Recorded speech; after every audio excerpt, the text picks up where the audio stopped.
Assalamualaikum warahmatullahi wabarakatuh. Perkenalkan, nama saya Muhammad Agung Bipah dengan NIM 221095308. Baiklah, pada kali ini saya akan mencoba membuat rangkuman tentang video yang telah diberikan pada materi Praktikum Sistem Kendali Modul 2, yaitu kontrol kecepatan motor DC dengan sistem kendali lingkar terbuka dan lingkar tertutup.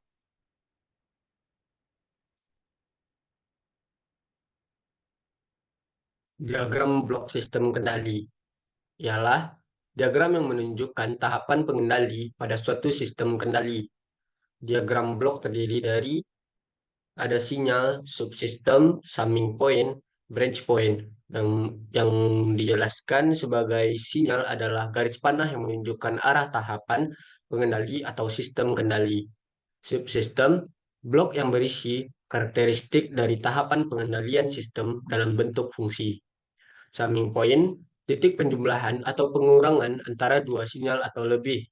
Branch point adalah titik percabangan antara dua sinyal atau lebih.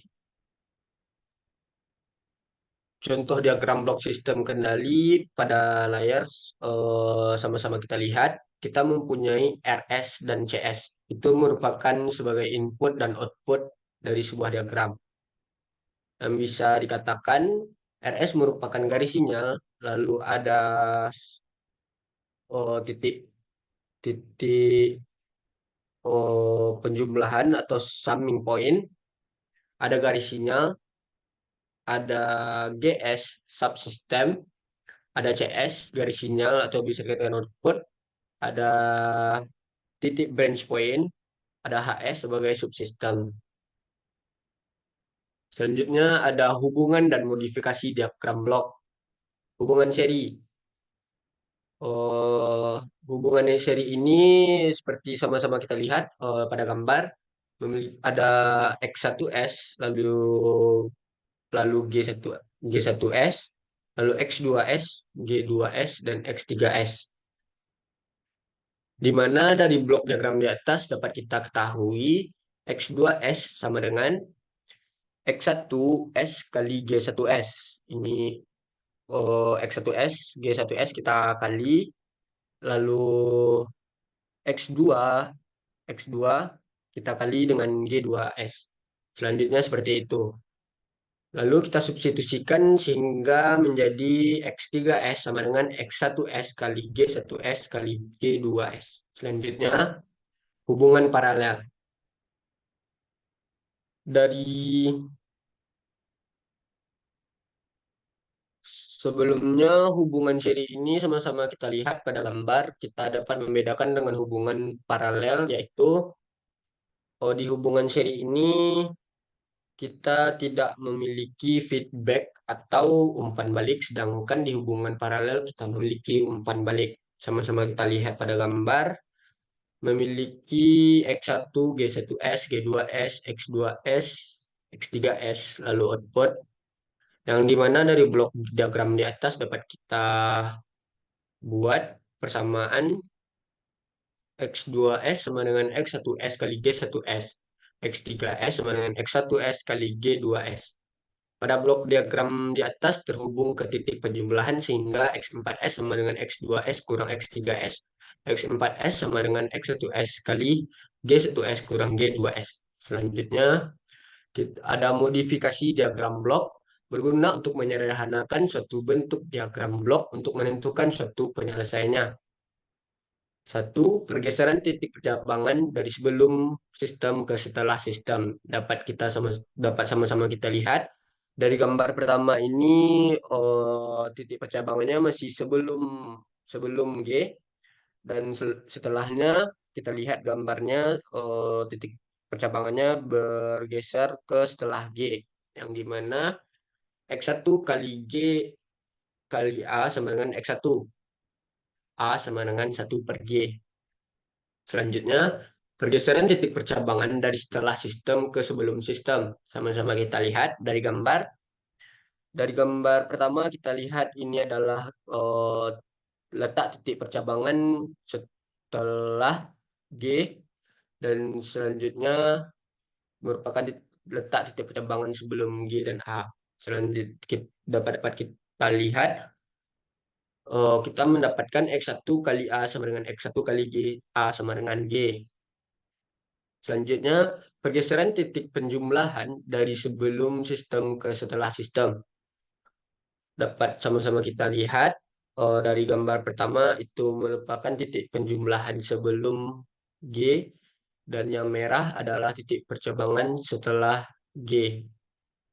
Titik penjumlahan, maaf. Dapat kita temukan X3 sama dengan X1 kurang X2G, X3 sama dengan X1 kali G kurang X2G, lalu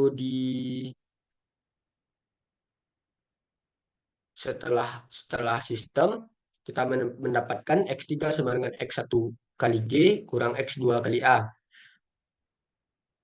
Dan lalu kita mendapatkan sebagai berikut X1 kali G kurang X2 kali G sama dengan X1 kali G kurang X2 kali A.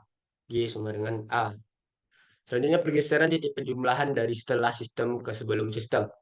Sama-sama kita lihat titik penjumlahan pada gambar yang telah ditampilkan.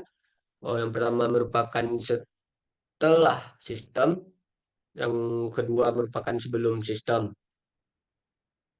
Yang dimana X3 sama dengan X1 kali G kurang X2, X3 sama dengan X1 kurang X2 kali A kali G.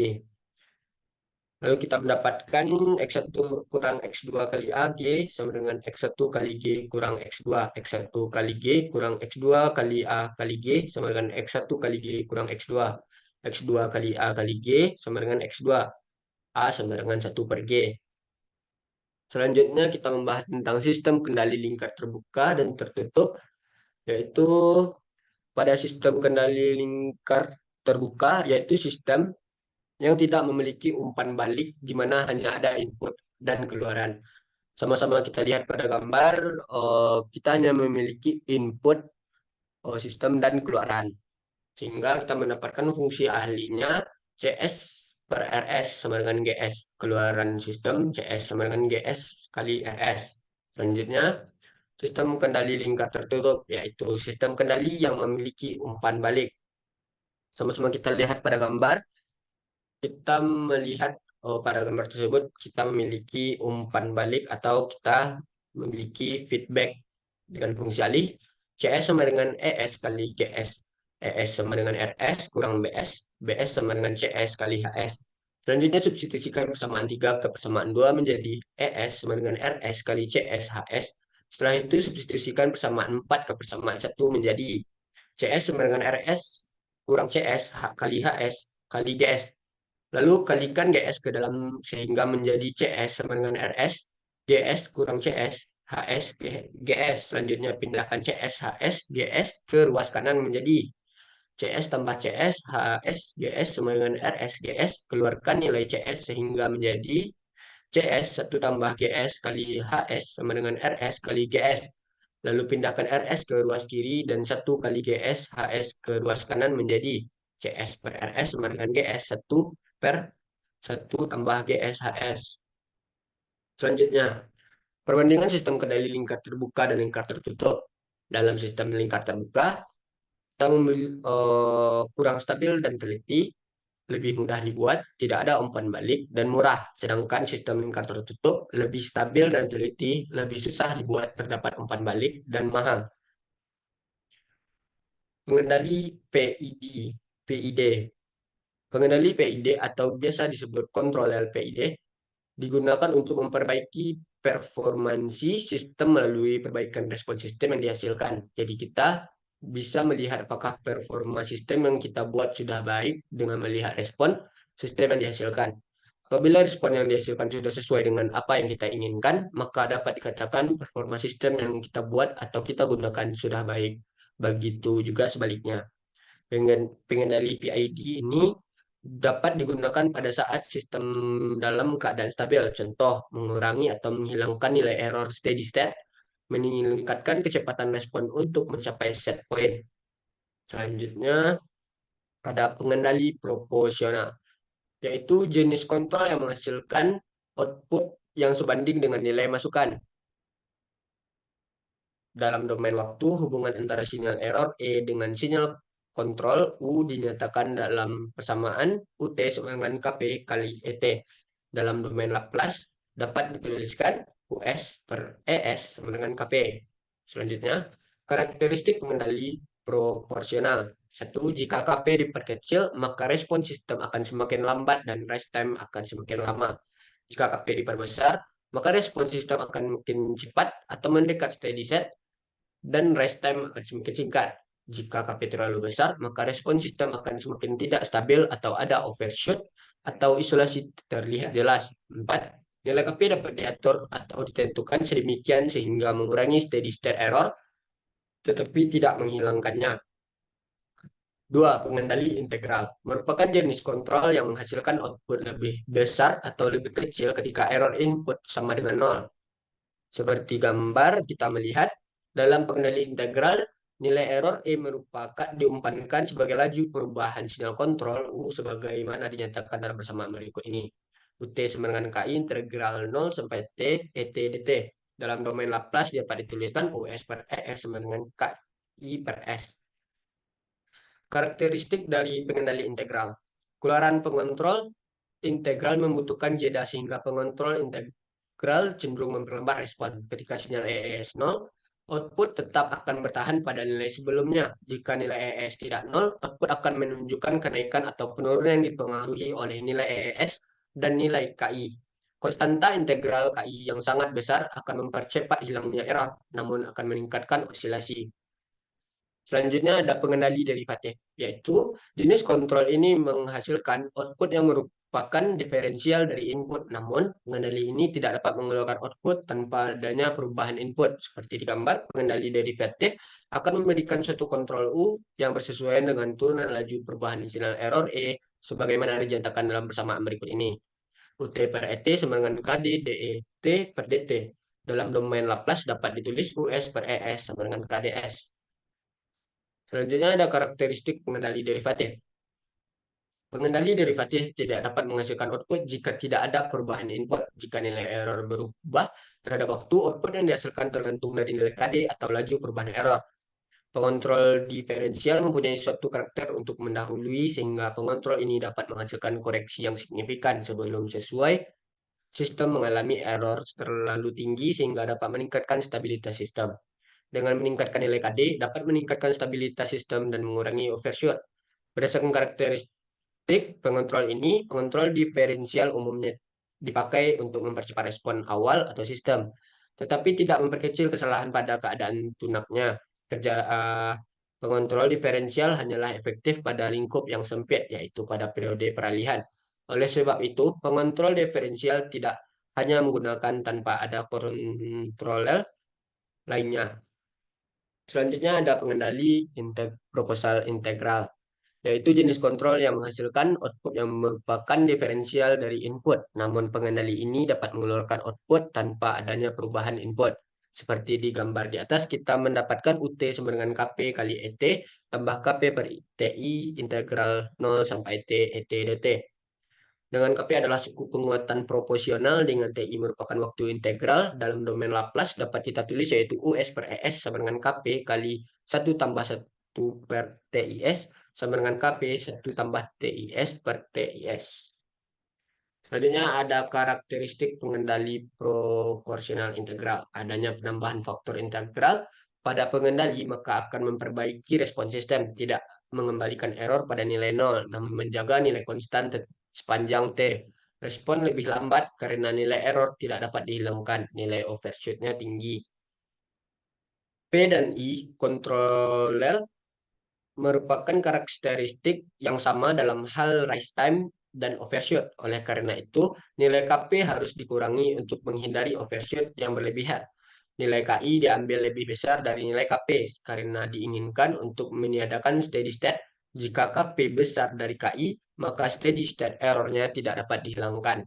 Selanjutnya ada pengendali proporsional derivatif, yaitu jenis kontrol yang digunakan untuk mengoptimalkan kerja dari pengendali proporsional. Dari gambar di atas kita dapat menemukan UT sama dengan KP kali ET tambah KP kali TD kali DET per DT, dengan KP adalah suku penguatan proporsional, dan TD merupakan waktu derivatif dalam domain Laplace dapat ditulis US per ES sama dengan KP 1 tambah TDS. Karakteristik pengendali proporsional derivatif adalah respons sistem sangat cepat, overshoot rendah, kerja dari differential controller saat nilai errornya berubah. Selanjutnya ada pengendali proporsional integral derivatif, yaitu jenis kontrol yang menggabungkan pengendali proporsional integral dan derivatif. Dari gambar di atas dapat kita uraikan UT sama dengan KP kali ET tambah KP per TI integral 0 sampai T, ET DT tambah KP ITD DET per DT, dengan KP adalah suku penguatan proporsional, TI waktu integral, dan TD merupakan waktu derivatif. Dalam domain Laplace dapat kita tulis yaitu US per ES sama dengan KP 1 tambah TIS tambah TITD S2 pangkat 2 per TIS. Karakteristiknya memperbaiki respon transient, menghilangkan nilai error steady state, mengurangi overshoot. Selanjutnya ada tabel kelebihan dan kekurangan sistem pengendali. Sama-sama kita lihat pada sistem loop tertutup, rise time, overshoot, settling time, steady state error. Yaitu pada respon loop tertutup, proporsional, integral, derivatif, rest time menurunkan perubahan kecil, overshoot meningkatkan, menurunkan, settling time perubahan kecil, menurunkan derivatif, steady state error mengurangi proporsional, mengeliminasi integral, perubahannya kecil terhadap derivatif. Selanjutnya, parameter tanggapan peralihan PID, time constant TC, waktu yang diperlukan untuk mencapai 63,2% dari nilai akhirnya. Time rise atau TR, waktu yang diperlukan sistem untuk mencapai nilai 0 sampai 100, 10 sampai 90, dan 5 sampai 95% dari nilai akhir. Time settling atau TS, waktu yang diperlukan sistem untuk mencapai nilai di sekitar 2%, 5%, dan 0,5% dari nilai akhir. Delay time atau TD, waktu yang dibutuhkan oleh respon untuk mencapai setengah dari nilai akhir pertama kali 5 maksimum persen overshoot atau MP. Nilai puncak maksimum dari respon sistem yang diukur dari nilai sistem saat kondisi steady state, atau persen MP sama dengan CTP kurang C tak hingga per C tak hingga kali 100%. Time peak atau TP, waktu yang dibutuhkan oleh respon untuk mencapai puncak pertama dari overshoot. Seperti grafik yang telah kita lihat. Metode penilaian tuning PID, metode trial dan error. Metode trial dan error dalam tuning PID proporsional integral derivatif adalah salah satu pendekatan yang umum digunakan untuk menentukan parameter yang tepat. Untuk mengendalikan suatu sistem, pendekatan ini melibatkan pengujian berulang-ulang dari nilai-nilai parameter PID untuk melihat bagaimana mereka mengaruhi respon sistem, kemudian menyesuaikan berdasarkan hasil yang diamati. Metode Ziegler-Nichols. Metode Ziegler-Nichols adalah metode heuristik yang digunakan untuk menyetel pengontrol PID. Metode ini dikembangkan oleh John G. Ziegler dan Nathaniel B. Nichols pada tahun 1942. Metode tuning ini dilakukan dengan eksperimen atau asumsi model belum diketahui atau plan tidak diketahui. Metode ini bertujuan untuk mencapai overshoot maksimum MP 25% terhadap masukan step. Baiklah, itulah yang dapat saya sampaikan pada rangkuman video materi pada modul 2. Apabila ada kekurangan materi atau kesalahan saat penyampaian, mohon dimaafkan. Dari saya Muhammad Agung Dipa, oh, mohon izin. Assalamualaikum warahmatullahi wabarakatuh.